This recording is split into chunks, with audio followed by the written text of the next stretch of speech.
सबसे पहले तो आप सभी को रमजान मुबारक, रमजान का चांद मुबारक।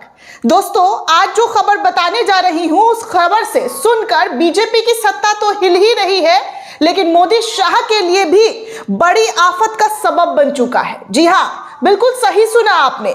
मोदी की सत्ता को हिलाने के लिए एक और नाम एप्स्टीन फाइल में मोदी के मंत्री का निकलकर सामने आया। क्या किसी मीडिया ने आपको बताया कि एप्स्टीन फाइल में पहले तो हरदीप पुरी, उससे पहले प्रधानमंत्री नरेंद्र मोदी का नाम और अब एक और मंत्री का नाम निकलकर सामने आया है। साथ में आपको और भी जानकारी दूंगी कि कैसे, जी हां, कैसे गलगोटिया यूनिवर्सिटी को लेकर विदेशी मीडिया प्रधानमंत्री और देश के नेताओं पर सीधे तौर पर आर्टिकल छाप रहे हैं। इंटरनेशनल बेइज्जती तो पहले ही गलगोटिया यूनिवर्सिटी के जरिए करा दिया गया, लेकिन उसके बाद अब लीपापोती चल रहा है। लेकिन इसी बीच इंटरनेशनल मीडिया ने क्या कुछ लिखा है उस पर भी जानकारी दूंगी और साथ में आपको कई बड़ी अहम जानकारी, जी हां, कई बड़ी अहम जानकारी रखने वाली हूं, जहां पर आपको बहुत कुछ पता चलेगा कि कैसे बड़ी खबरों को छोटा करके ना के बराबर आप लोगों तक पहुंचाया जाता है। ना के बराबर सुना दोस्तों आपने, आप लोगों को पता भी नहीं चलता है कितनी बड़ी खबर आई है देश में, लेकिन उसको छोटा कर दिया जाता है। मीडिया की साख के बारे में क्या ही बताऊं। मीडिया की साख ऐसी हो गई है कि बस चाटुकारिता और चापलूसी में ही नतमस्तक है। चरण वंदना इन लोगों की हुई है। आज एक और बात आपको बता दूं, शायद किसी ने नोटिस नहीं किया, लेकिन मैंने खुद नोटिस किया तो मैं आपको बता दूं। चित्रा त्रिपाठी ने सुबह सवेरे गलगोटिया यूनिवर्सिटी कांड, जो चाइना का रोबोट था और भारतीय रोबोट बताकर पेश किया गया, उस पर एक ट्वीट किया। मुझे लगा कि पत्रकारिता इनकी जागी, लेकिन कुछ देर बाद वो ट्वीट गायब। सोच लीजिए कितना प्रेशराइज्ड है ये लोग, कैसे रसूखदार के खिलाफ आवाज नहीं उठा सकते हैं। इन लोगों की जुबान सिल जाती है। ये स्थिति है इस देश के भारतीय मेन स्ट्रीम मीडिया की। सो कॉल्ड जो मेन स्ट्रीम मीडिया कहलाते हैं, ये ऐसे हैं कि इनसे, रसूखदारों से, पैसे वालों से सवाल नहीं पूछा जाता है। जैसे अडानी अंबानी का नाम ये लोग नहीं ले पाते हैं, वैसे ही गलगोटिया यूनिवर्सिटी पर जैसे ही इन्होंने थोड़ी सी इनकी अंतरात्मा जागी और उसके बाद फिर मर गई, फिर इनकी अंतरात्मा जो है कहीं जाकर सो गई, क्योंकि इन लोगों से सवाल पूछा नहीं जाता है, सवाल सिर्फ विपक्ष से दागा जाता है। खैर, सबसे पहले जो खबर आई है निकलकर वो आपके सामने रखूंगी, क्योंकि केंद्रीय मंत्री, जी हां, पूर्व केंद्रीय स्वास्थ्य मंत्री हर्षवर्धन का भी नाम एप्स्टीन फाइल में शामिल हो गया है। ये लीजिए, एक बड़ी जानकारी आपके सामने रख रही हूं, क्योंकि जहां तक आपको बता दूं तो ये खबर कहीं से कहीं तक बताया नहीं गया, कहीं से कहीं तक छापा नहीं गया है, लेकिन सोशल मीडिया पर इन तमाम चीजों को दावा करते हुए भाई जगत ताप करके जो है वो इस खबर को शेयर कर रहे कि पूर्व केंद्रीय स्वास्थ्य मंत्री हर्षवर्धन का नाम भी एप्स्टीन फाइल में शामिल हो गया है। हरदीप पुरी, मोदी जी और अब हर्षवर्धन। जी हाँ, हर्षवर्धन, दाल में काला नहीं, या तो पूरी की पूरी दाल काली है। ऐसी चीजें लिखी जा रही है लोगों के जरिए कि ये हो रहा है देश में। लोगों को कुछ बताया ही नहीं जा रहा है कि क्या और किस तरीके की चीजें देखने सुनने को इस देश में मिल रही है, लेकिन फिर भी इन तमाम चीजों को पूरी तरीके से रफू चक्कर पूर्व केंद्रीय मंत्री है दोस्तों, और उनको लेकर खबर छप रही है कि उनका भी नाम एप्स्टीन फाइल में है। मैंने हालांकि गूगल करने की कोशिश की, गूगल में ऐसा कोई भी नाम जो है निकलकर किसी भी अखबार के जरिए नहीं छापी गई है।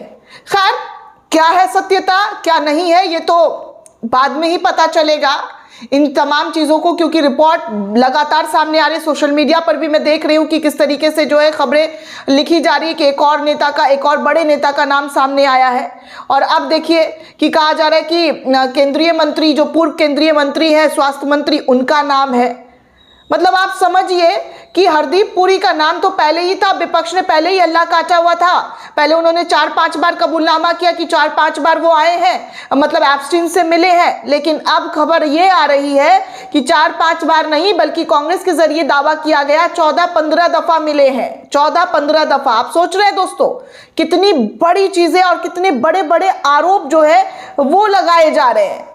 गजब का खेला हो रहा है देश में। इतने बड़े बड़े नाम हो रहे हैं विदेशों में, जिनके नाम सामने आ रहे हैं, उनके इस्तीफे पर इस्तीफे गिर रहे हैं, लेकिन भारत में भारत सरकार एकदम चुप, खामोश, किसी सवाल का जवाब ही नहीं है उनके पास। प्रधानमंत्री नरेंद्र मोदी जी, गृह मंत्री अमित शाह जी, देखिए क्या हो रहा है। आपकी रातों की नींद नहीं उड़ रही है। ये सब जो नाम निकल निकल कर सामने आ रहा है, जो सोशल मीडिया पर लोग लिख बोल रहे हैं, वो तो आप तक पहुंचती ही होगी। राहुल गांधी की एक खबर आपको पहुंच जाती है, विपक्ष के एक नेताओं के बारे में आपको जानकारी रहती है। देश में इतनी बड़ी बड़ी चीजें निकल कर सामने आ रहे, बड़े बड़े नाम सामने आ रहे, वो आपको पता नहीं चल पा रहा है। आप लोगों को मालूम नहीं है क्या? खैर, आगे आपको और भी जानकारी दे दूं कि इस वक्त क्या हो रहा है और किस तरीके का इंटरनेशनल बेइज्जती जो है वो इस वक्त गलगोटिया यूनिवर्सिटी के जरिए कराया गया है। और भारत सरकार को लेकर, जी हाँ, भारत सरकार को लेकर इंटरनेशनल जो कॉलम्स हैं वो लिखे जा रहे हैं, खबरें बन रही है। विश्वगुरु कैसे बना जाता है, जरा देखिए। आपको बता दूं दोस्तों कि विदेशी मीडिया में गलगोटिया यूनिवर्सिटी के फर्जी कारनामे को लेकर रॉयटर्स ने चाइना के रोबोट को लेकर एक बड़ी जानकारी और बड़ी खबर लिख दी है। आप देखिए, रॉयटर्स के स्क्रीनशॉट आपके सामने है, जिसको कई लोग अब इस वक्त भारत में शेयर कर रहे हैं, पत्रकारों के जरिए शेयर किया जा रहा है और लिखा जा रहा है कि देखिए, इंटरनेशनल न्यूज एजेंसी रॉयटर्स पर रिपोर्ट छापी गई है। AI सबमिट से जगह खाली कराना तो ठीक है, पर सरकार की तरफ से गलगोटिया यूनिवर्सिटी आगे की कार्रवाई के ऐलान में जितनी देरी करेगी, गलगोटिया के माथे मोदी सरकार का संरक्षण माना जाएगा और बदनामी उतनी बढ़ती जाएगी, क्योंकि इंटरनेशनल लेवल पर बेइज्जती हो रही है। अंतर्राष्ट्रीय बेइज्जती का गोल्ड मेडल जो है हासिल कर चुके गलगोटिया यूनिवर्सिटी की भत्सरना तक सीमित रहना इस पूरे मामले का सरलीकरण होगा, ऐसा पत्रकारों के जरिए लिखा बोला जा रहा है। तेजी से प्राइवेट शिक्षण संस्थानों को मशहूरी हुई है, लेकिन गुणवत्ता और मानक सिर्फ कागजी खाना पूर्ति के तौर पर दिखाई दी जा रही है।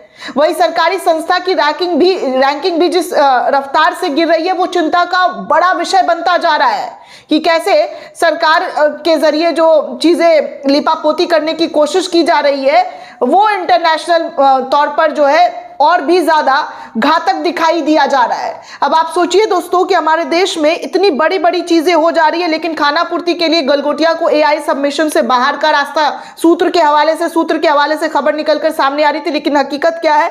तो हकीकत यह है कि रॉयटर्स खबर छाप रहा है। जी हाँ, गलगोटिया यूनिवर्सिटी लिपापोती करने में लगा हुआ है, टीचर्स को आगे कर रहा है। अपनी गलती कोई नहीं मानना चाहता है, ये इस देश की स्थिति है।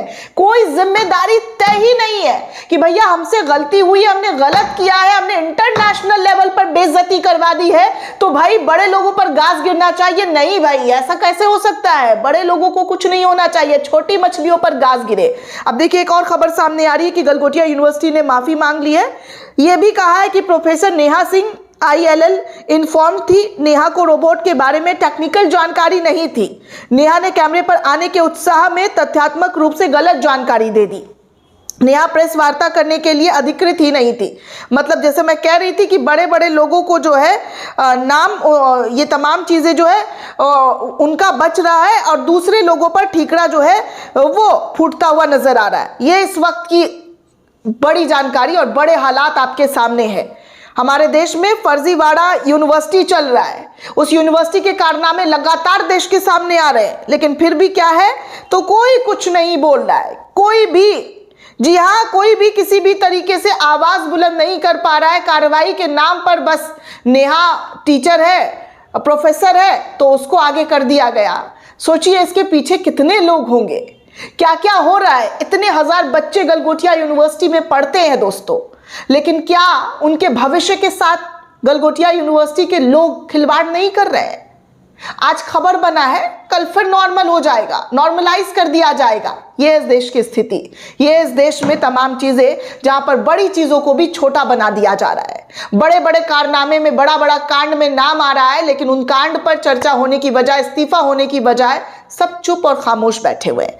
दोस्तों, इस पूरे रिपोर्ट को लेकर आप क्या सोचते हैं? आपकी क्या प्रतिक्रिया हमें कमेंट करके जरूर बताइएगा। साथ ही साथ चैनल को ज्यादा से ज्यादा लाइक, शेयर और सब्सक्राइब करना बिल्कुल भी ना भूलें।